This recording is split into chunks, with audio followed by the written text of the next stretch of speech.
Be me, Carol, 34, Human Resources Manager. Been working here for 3 years, finally in a position where I can make real change. Tired of watching brilliant women get talked down to by male colleagues every single day. See it constantly. Men interrupting women in meetings, explaining basic concepts they already know. Decided it's time to take action against this toxic culture. Spend weeks crafting the perfect policy. Call it Professional Communication Standards and Workplace Respect Initiative. Basically makes it clear that condescending explanations to female colleagues won't be tolerated. Define mansplaining as unsolicited explanations of concepts, procedures, or information to female employees by male employees, particularly when the recipient has demonstrated competence. Include examples like explaining software the woman has been using for years, talking over women in technical discussions, assuming women need basic concepts explained. Feel so proud sending this out company-wide. Finally addressing the elephant in the room that everyone's been ignoring. Include clear consequences, verbal warning, written warning, potential termination for repeat offences. Set up anonymous reporting system so women feel safe calling it out. First week goes smoothly. Actually get a few reports through the system. Handle them professionally. Just casual conversations with the men involved. They seem to understand, apologise, say they didn't realise. Then things start getting weird. Notice the senior developers aren't talking to the junior female developers anymore. See Joseph, the lead back-end engineer, literally walk away when Sarah asks him about database optimization. Think maybe he's just busy. Probably nothing. Get called into a meeting with Joseph, David and Alex, 3 of our most senior engineers. They look absolutely furious. Joseph starts talking, voice shaking with anger. Carol, we need to talk about this policy of yours. Tell them I'm happy to discuss any concerns. Concerns? Concerns? You've basically made it impossible for us to do our jobs. Explain that the policy is just about respectful communication, David interrupts, face red with rage. Respectful? You've weaponized basic workplace interaction. I can't train anyone anymore because I might get reported for mansplaining. Try to stay calm. Explain that training is obviously different. How is it different, Carol? How do I know when I'm training versus mansplaining according to your policy? Tell them to use common sense. Be respectful. Alex loses it completely. Common sense? The policy says unsolicited explanations. When I'm mentoring Sarah on microservices architecture, how do I know she's not going to report me for explaining something she thinks she already knows? Getting frustrated with their overreaction. Look, if you're genuinely helping someone who asked for help, that's obviously fine. Joseph slams his hand on the table. It's not obvious. Your policy doesn't say that. It says unsolicited explanations are mansplaining. If Sarah doesn't explicitly ask me to explain how our deployment pipeline works and I explain it during code review, is that mansplaining? Realize they're being deliberately obtuse. You're missing the point entirely. This is about stopping condescending behavior. David's voice gets even angrier. Who decides what's condescending? You? Some anonymous report. I've been mentoring junior developers for 15 years. I've never had complaints. Now suddenly, I'm a threat? Try to de-escalate. No one's calling you a threat. We're just trying to create a more inclusive environment. Alex interrupts. Inclusive? You've made us all terrified to interact with female colleagues. How is that inclusive? Explain that they're overreacting. The policy is reasonable. Joseph gets up from his chair. Overreacting? Carol, I have a daughter. I mentor women engineers because I want them to succeed. Your policy makes that impossible. Feel like they're ganging up on me. The policy doesn't prevent mentoring. It prevents condescending explanations. David starts listing examples. If Emma asks me about React hooks and I explain the concept, is that mentoring or mansplaining? If I explain why her code solution won't scale, is that mentoring or mansplaining? If I correct her during a client presentation, is that mentoring or mansplaining? Getting exhausted by their hypotheticals. Context matters. Intent matters. Professional judgment matters. Alex throws his hands up. Professional judgment? Whose professional judgment? Yours? The person reporting? We're engineers, Carol. We need clear specifications. Your policy is ambiguous garbage. Feel my temper rising. It's not ambiguous. It's about basic respect. Joseph leans forward, voice deadly serious. Carol, let me make this crystal clear. Your policy has created a situation where any interaction I have with a female colleague could potentially be career-ending. Do you understand that? Tell them they're being dramatic. David's eyes flash with anger. Dramatic? I've been here 8 years. I've trained dozens of developers. I've never had a single human resources complaint. Now you're telling me that explaining technical concepts to women might get me fired? Try to explain the policy again. The policy is about patterns of behavior, not isolated incidents. Alex interrupts. Pattern according to whom? If I help 3 different women with technical issues this week, is that a pattern? If someone reports me twice, is that a pattern? Realize this conversation isn't going anywhere. Look, I understand your concerns, but the policy stays. Just treat female colleagues with respect and you'll be fine. Joseph stands up, face filled with rage. You know what, Carol? Fine. You want to eliminate mansplaining? Consider it eliminated. I won't explain anything to any female employee ever again. Think he's bluffing. That's not what I'm asking for. David stands up too. Actually, that's exactly what you're asking for. You've made it clear that explaining things to women is a fireable offense, so we won't explain things to women. Alex joins them. Congratulations, Carol. You've solved mansplaining. No more explanations means no more mansplaining. Watch them walk out. Feel like that went worse than expected. Assume they'll cool down and realize they're being unreasonable. Next day, Sarah comes to my office crying. Carol, I don't understand what's happening. I asked Joseph to review my database query and he just said to figure it out myself. Feel a chill. Ask her to explain more. I've been working on this optimization for 3 days. Usually Joseph would walk me through the performance issues, but he just walked away. Go find Joseph immediately. He's at his desk, completely focused on his screen. Joseph, we need to talk. He looks up, expression cold. What can I help you with, Carol? Sarah says you refused to help her with a database issue. He nods. That's correct. I'm following your policy. I don't explain things to female employees anymore. Feel my frustration building. That's not what the policy means, and you know it. Joseph leans back in his chair. Actually, Carol, I've read your policy very carefully. Multiple times.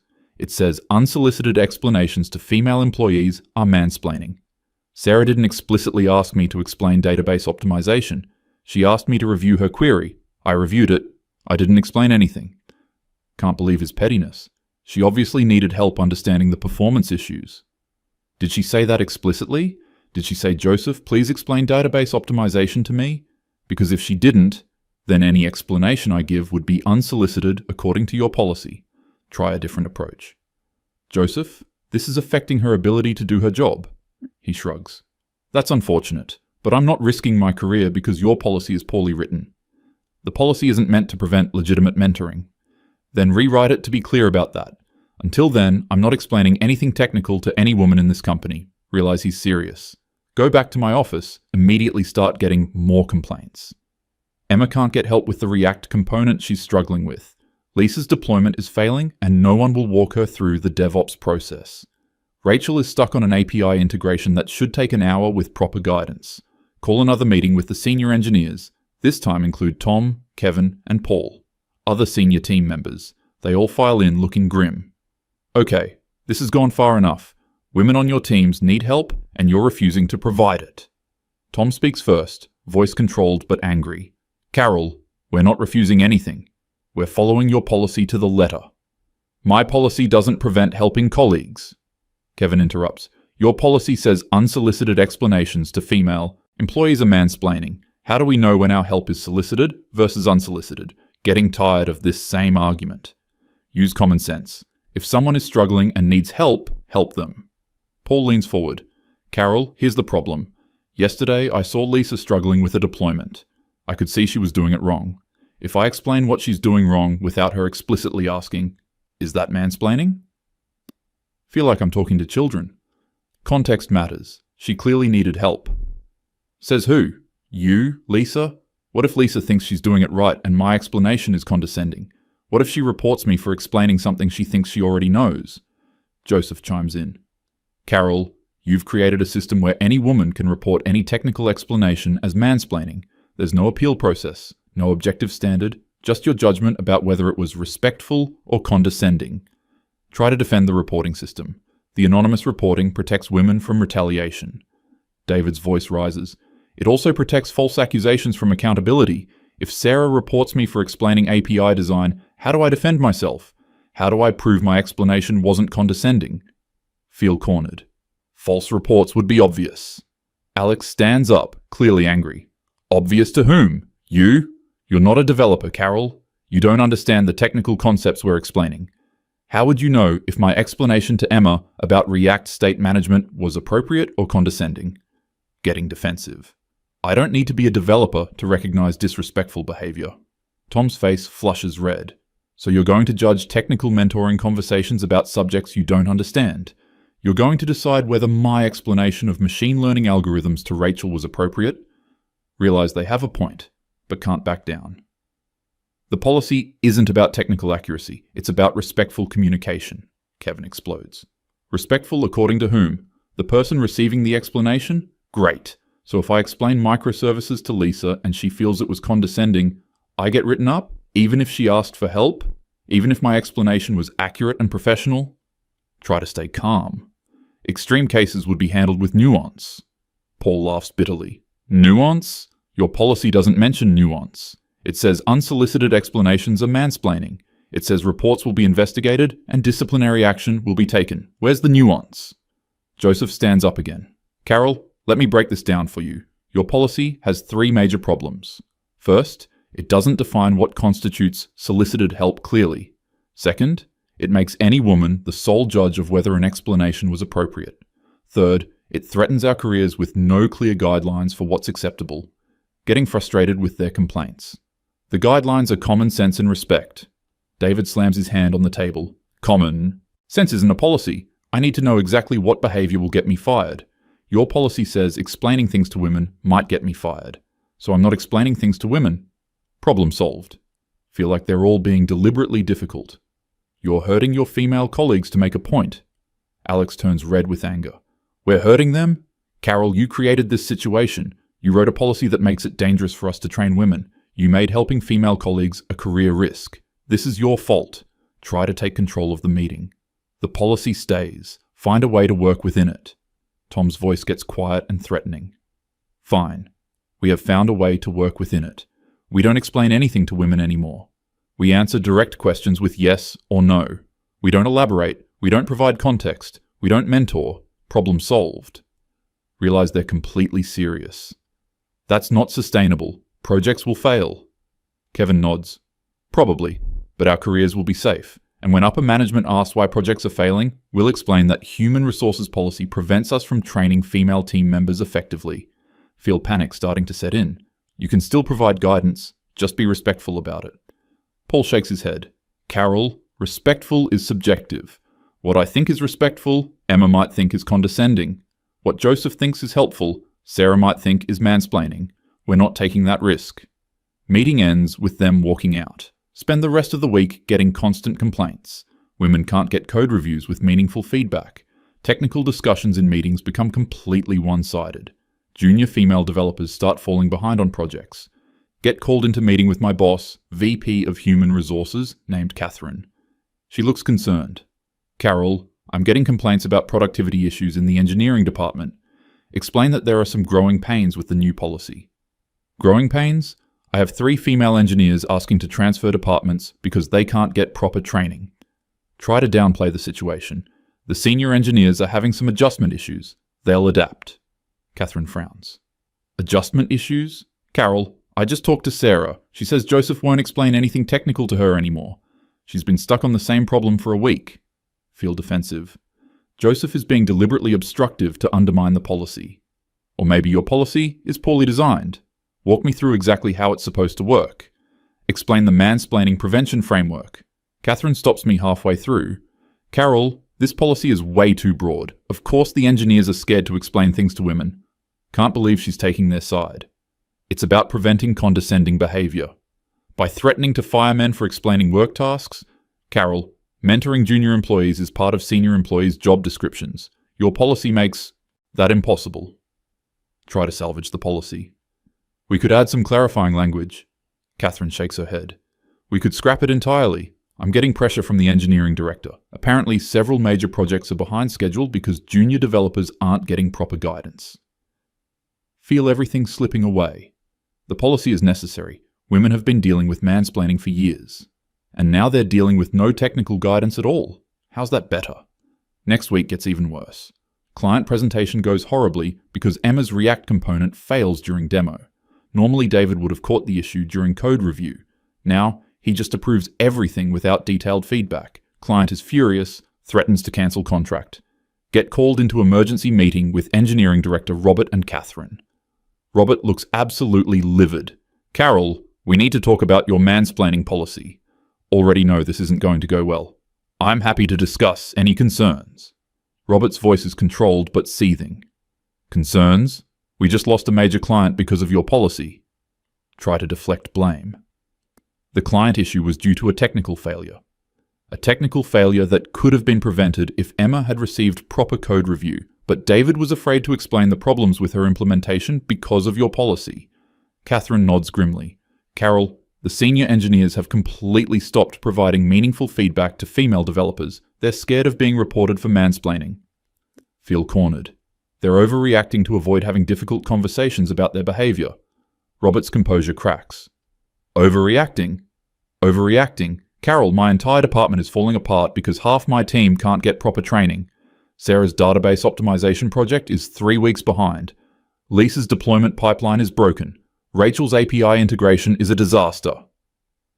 Try to stay calm. These are temporary growing pains. Temporary? It's been a month. My senior engineers tell me they're never going to explain technical concepts to women again because your policy makes it too risky. Catherine looks exhausted. Carol, I've talked to Joseph, David, Alex, Tom, Kevin, and Paul. They all say the same thing. Your policy is too vague and the consequences are too severe. They're not taking any chances. Getting defensive. The policy is clear about preventing condescending explanations. Robert explodes. Clear? Clear? Carol, your policy says unsolicited explanations are mansplaining. In software development, most mentoring is unsolicited. I see a junior developer struggling and I explain what they're doing wrong. According to your policy, that's mansplaining. Try to explain the intent. The policy is about patterns of condescending behavior. Then why doesn't it say that? Why does it threaten disciplinary action for unsolicited explanations? Why does it make women the sole arbiters of what constitutes condescending behavior? Feel like everyone's ganging up on me. We're trying to create a more inclusive environment. Catherine shakes her head sadly. Carol, you've created the most exclusive environment possible. Women can't get technical help from the most experienced engineers in the company. Robert continues his tirade. Do you have any idea what you've done to my department? My female engineers are falling behind because they can't get proper mentoring. My male engineers are terrified to train anyone. Projects are failing left and right. Try one last defense. The senior engineers are choosing to be obstructive. They're choosing to protect their careers. Your policy threatens termination for mansplaining but doesn't define what that means clearly. Of course they're being cautious. Catherine pulls out a folder. Carol, I have documentation here of 12 separate project failures or delays directly attributed to lack of proper technical guidance. The company has lost over $200,000 in revenue. Feel my stomach drop. That's not directly related to the policy. Robert's face turns red. Not directly related? Carol, Sarah told me explicitly that she can't get help with database optimization because Joseph won't explain anything technical to her anymore. Lisa's deployment failed because no one would walk her through the process. How is that not related to your policy? Realize I might be in serious trouble. We can modify the policy to address these concerns. Catherine closes the folder. Carol, upper management is furious. The CEO is asking questions about human resources policies that are interfering with productivity. Feel panic setting in. I was trying to address a real problem with workplace culture. Robert's voice gets dangerously quiet. You were trying to solve a minor communication issue and instead created a major operational disaster. My engineers won't train women anymore because you've made it too risky. Try to minimize the damage. We can provide additional guidance to clarify the policy intent. Additional guidance? Carol, your policy needs to be completely rewritten or scrapped entirely. The engineering department is demanding its removal. Catherine looks at me seriously.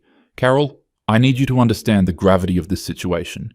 We have senior engineers refusing to mentor junior employees. We have female developers asking for transfers because they can't get training. We have project failures costing hundreds of thousands of dollars. The executive team is asking for explanations. Feel everything falling apart. What do you want me to do? Robert answers immediately. Rescind the policy, today.